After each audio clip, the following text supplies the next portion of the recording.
दोस्तों, मैं हूं अज्ञानी शर्मा जी। आज एक बार फिर से आ गया हूं मैं आप लोगों के सामने एक नई वीडियो के साथ। इस वीडियो का टाइटल और थंबनेल देखकर तो आप समझ ही गए होंगे कि ये वीडियो किस बारे में है।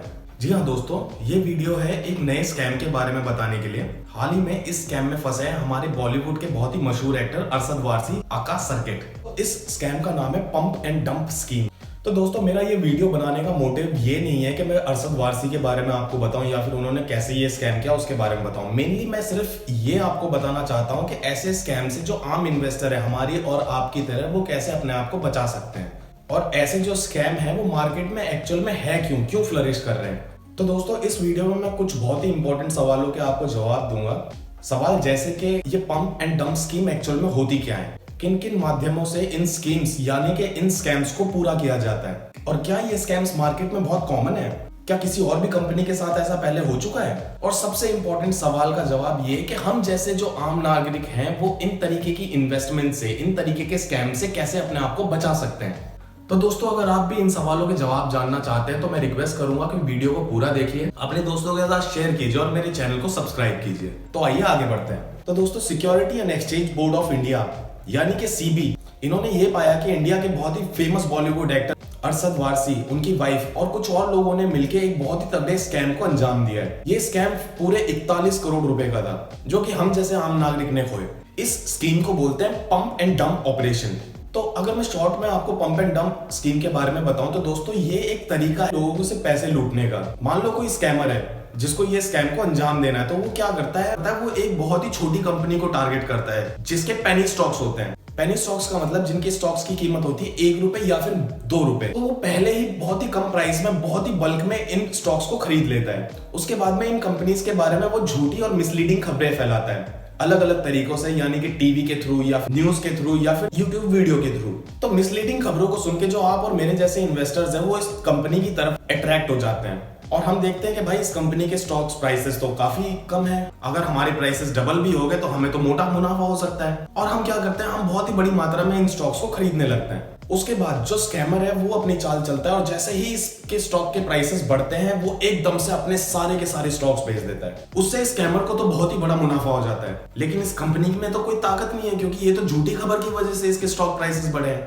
तो लास्ट में इसके जो प्राइसेस है वापस वहीं आ जाते हैं और नुकसान होता है हम जैसे और आप जैसे इन्वेस्टर्स को। तो दोस्तों, इस स्कीम को कहा जाता है pump and dump scheme. I hope ये तो आपको थोड़ा सा क्लियर हो ही गया होगा। तो अब आगे बढ़ते हैं कि अब मैं आपको बता देता हूँ कि अरशद वारसी का इससे क्या लेना देना है। तो दोस्तों, बात है जून जुलाई 2022 की। तो दोस्तों, साधना ब्रॉडकास्ट नाम की एक कंपनी है जो कि टीवी शोज प्रोड्यूस करती हैं। तो ये कहा गया है कि अरशद वारसी, उनकी वाइफ और एक यूट्यूब क्रिएटर है मनीष मिश्रा, उन लोगों ने इस स्कैम को अंजाम दिया मिलकर। इन तीनों ने ये किया कि इन लोगों ने पहले बल्क में इसके स्टॉक्स खरीदे, उसके बाद में इस कंपनी को बहुत ही अच्छे तरीके से प्रमोट किया यूट्यूब के थ्रू। तो मनीष मिश्रा जी हैं, वो बहुत ही बड़े 2 यूट्यूब चैनल्स हैं, उनके क्रिएटर हैं। चैनल का नाम है मनीवाइज और एडवाइजर। तो इन्होंने उन दोनों चैनल्स पे इस कंपनी को बहुत ही बड़े तरीके से प्रमोट किया और झूठी खबरें फैलाई मार्केट में। एक न्यूज चैनल पे ये कहा गया कि ये जो कंपनी है इसको अडानी ओवरटेक करने वाले हैं, और जब इसको ओवरटेक करेंगे तो इसका जो प्रॉफिट मार्जिन है वो बहुत बड़े तरीके से ऊपर उठ जाएगा। अब ये खबर सुन के तो डेफिनेटली आप और मेरे जैसे इन्वेस्टर्स जो है वो एक्साइटेड हो जाएंगे। तो यही हुआ और बहुत ही सारे लोगों ने इन स्टॉक्स को खरीदना शुरू कर दिया। दूसरे चैनल पे ये खबर फैलाई गई कि बहुत बड़ी एक अमेरिकन कंपनी है जो कि इस पे 1100 करोड़ रुपए इन्वेस्ट करने वाली है, और आने वाले टाइम में ये टीवी प्रोडक्शन से मूव होके मूवी प्रोडक्शन करने वाली है कंपनी, और जो सारा पैसा इन्वेस्ट होगा वो अमेरिकन कंपनी करेगी। तो दोस्तों, ये भी एकदम से झूठी खबर थी, इस खबर के कोई सिर पैर नहीं था। लेकिन हमारे जैसे जो इन्वेस्टर है वो अट्रैक्ट हुए, उन्होंने बहुत ही बड़े पैमाने पर इनके स्टॉक खरीदे। जैसे ही इसके शेयर प्राइसेस बढ़े वैसे ही अरशद वारसी, उनकी वाइफ और ये मनीष मिश्रा जी ने अपने जितने भी शेयर्स थे वो सारे ऑफलोड कर दिए। तो इससे ये तो मोटे प्रॉफिट में हो गए, लेकिन थोड़े टाइम बाद इस कंपनी के जो शेयर प्राइस थे वो वापस उसी जगह आ गए, और खोया किसने, हम जैसे इन्वेस्टर्स ने। हालांकि इस सारे मामले में अरशद वारसी का कहना कुछ और ही है। उन्होंने ट्वीट करके ये कहा है कि प्लीज किसी भी ऐसी बात पे भरोसा मत कीजिए जो आप न्यूज पे देखते हैं। मैं और मेरी वाइफ शेयर मार्केट के बारे में कुछ नहीं जानते, हमें जीरो नॉलेज है, और हमने किसी और के रिकमेंडेशन पे इसके शेयर खरीदे थे। उन्होंने ये भी कहा है कि बाकी और लोगों की तरह हमने भी अपना पैसा खोया है जो कि हमारा हार्ड अर्न मनी था। तो देखिए दोस्तों, बातें कुछ भी हो सकती है। अब मैं ये तो आपको सही तरीके से नहीं बता सकता कि सीबी सही बोल रही है या फिर अरशद वारसी सही बोल रहे हैं। देखो दोस्तों, मेरा मोटिव सिंपली ये था, जैसा कि मैंने आपको वीडियो की स्टार्टिंग में बताया, कि ये pump and dump scheme actual में काम कैसे कर सकती है। आगे बढ़ते हैं अगले सवाल की तरफ कि क्या ये पंप एंड डंप स्कीम इतनी कॉमन है शेयर मार्केट में, क्या ये एक्चुअल में लीगल है भी? तो दोस्तों देखो, ये बिल्कुल भी लीगल नहीं है। इसके खिलाफ सेबी ने बहुत ही सख्त रूल्स एंड रेगुलेशंस बनाई हुई हैं, लेकिन कुछ आम नागरिकों की ग्रीड की वजह से, हम जैसे लोगों की ग्रीड की वजह से ये जो स्कीम है ये बहुत ही बड़े तरीके से फ्लरिश कर रही है आजकल के टाइम में। इससे पहले भी एक ऐसा इंसिडेंट हो चुका है एक छोटी कंपनी के साथ में, जिसका नाम था कैल्स रिफाइनरी। तो इस कंपनी के साथ में ये एक खबर फैलाई गई कि बहुत ही बड़ी ऑयल रिफाइनरी खोलने वाली है वेस्ट बंगाल में। तो जाहिर सी बात है कि लोगों को तो डेफिनेटली अट्रैक्ट करेगी अपनी तरफ। और इसके साथ में भी सिमिलर सिचुएशंस हुई कि जो ऑपरेटर है, जैसे उन्होंने देखा कि इसके जो प्राइस है वो बढ़ रहे हैं, उन्होंने अपने सारे के सारे शेयर ऑफलोड कर दिए।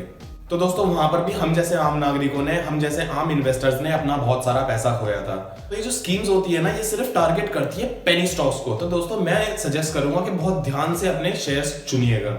लास्ट में सबसे इंपॉर्टेंट सवाल का जवाब मैं आपको देना चाहता हूं, हम जैसे आम नागरिक इस सिचुएशन से क्या सीख सकते हैं, हम लोग कैसे बच सकते हैं इन स्कीम्स से। तो दोस्तों सीबी ने बहुत ही डिटेल तरीके में कुछ गाइडलाइंस, कुछ रूल्स एंड रेगुलेशंस निकाली है। मैं आपको सजेस्ट करूंगा कि आप मार्केट में घुसे तो उन रूल्स एंड रेगुलेशंस से वाकिफ रहें, उनको जानें और समझें। अगर आपको शेयर मार्केट की नॉलेज नहीं है तो मैं आपको रिक्वेस्ट करूंगा और सजेस्ट करूंगा कि म्यूचुअल फंड में इन्वेस्ट करना स्टार्ट करें, ताकि आपको एक रफ आइडिया भी लग जाए और आप किसी एक कंपनी में पैसे ना डालने के बजाय बहुत सारी कंपनीज में पैसा इन्वेस्ट करो, ताकि आपका पैसा कोई एक फ्रॉड कंपनी चुरा के ना भाग सके। तो दोस्तों आई होप ये वीडियो आपको थोड़ी बहुत नॉलेज देके गई होगी। रिक्वेस्ट करता हूं अपने दोस्तों के साथ शेयर करें, सब्सक्राइब करें मेरे चैनल को, और मैं ऐसे ही वीडियोस के साथ आपको मिलूंगा next week. Take care till then.